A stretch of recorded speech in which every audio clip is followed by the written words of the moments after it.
Hi there, I've been living and working in New York City for around 2 years now, and in this video I'm going to break down my monthly spendings and how I save on taxes and other expenses if you're interested in relocating to New York or if you're interested in that in general. So let's get started. First, to quickly cover my income, my day job is working as a software engineer full-time, and my net take-home after taxes is $7,862 every month.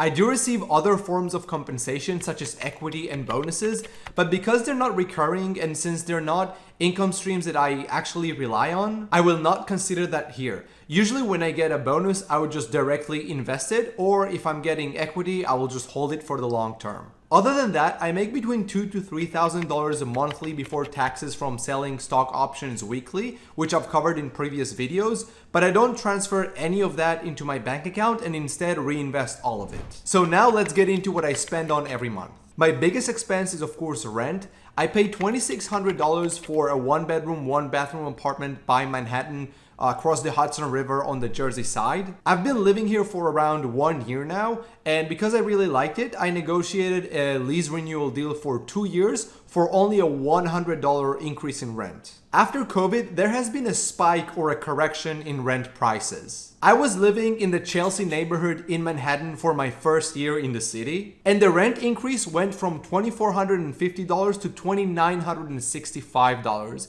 which is why I moved to the Jersey side of the Hudson River to find better deals. This helps me save hundreds of dollars in rent compared to what I would have paid in the city, even if I exclude the subsequent rent increases, which would be higher in the city as well. And I also save hundreds of dollars in taxes alone, because when you live on the Jersey side of the Hudson River, you do not need to pay the New York City income tax, which is 3 to 3.8% of your total income. Those that live in any of the 5 boroughs of New York City, Manhattan, Brooklyn, Queens, the Bronx, and Staten Island, have to pay that city income tax on top of federal and state income taxes. The trade-off of living a bit further than the city is really not that bad. It's a quick ride on the subway, which is how the metro is called in New York City. And you also get to enjoy the city's skyline when you walk along the waterfront, especially in the evenings. I don't know who wouldn't. The monthly utility bills include internet and electricity, and it's about $200 every month. I almost always use the subway to commute, which is $2.75 per ride. I work from home for most days of the week, and although I do use the subway a lot on the weekends, it's really not that bad, and in total, it's about $100 per month. The only times I would really use an Uber is to get from or to an airport when I'm traveling. I spend about $500 every month on groceries. I've been following the Paleolithic diet for about 5 years now, so I eat a lot of eggs, red meat, nuts, fruits, and vegetables. Basically whatever is unprocessed, and I eat a lot since I'm fairly physically active throughout the week. I try to buy quality meat and produce, and I'm okay with paying more for that. And also, since I don't have a car, I would use something like Instacart to have my groceries delivered.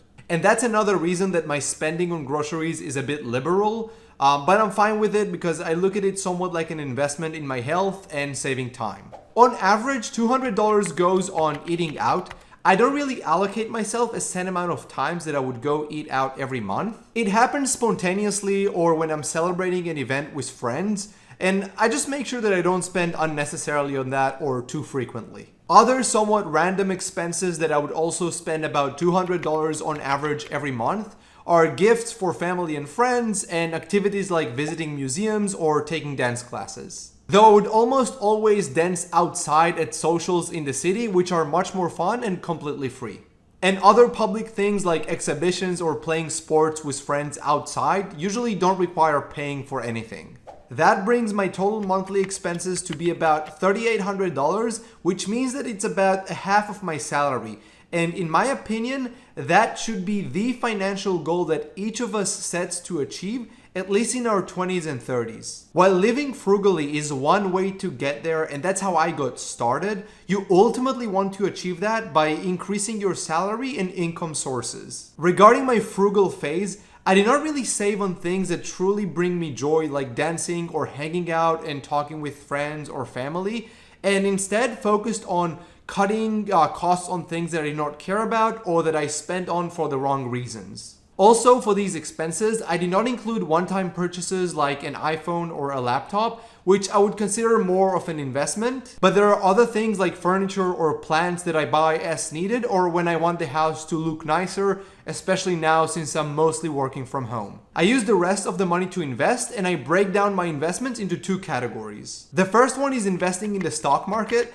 I am definitely risky here, and I invest in a few stocks because I'm okay for now with a roller coaster ride. And I also very bullish on tech companies like Apple, Google, and Palantir for the next few years. The second category is businesses, investing money in whatever can ultimately bring me much more money than my day job and that I can own down the line. That will most likely have a zero ROI, especially in the near future, which I'm fine with because this is more about experimenting with different side hustles that can grow into actual businesses like SaaS products, YouTube, niche blogs. And you should watch this video to see what I've built so far and what courses I bought as guidance to try out different side hustles.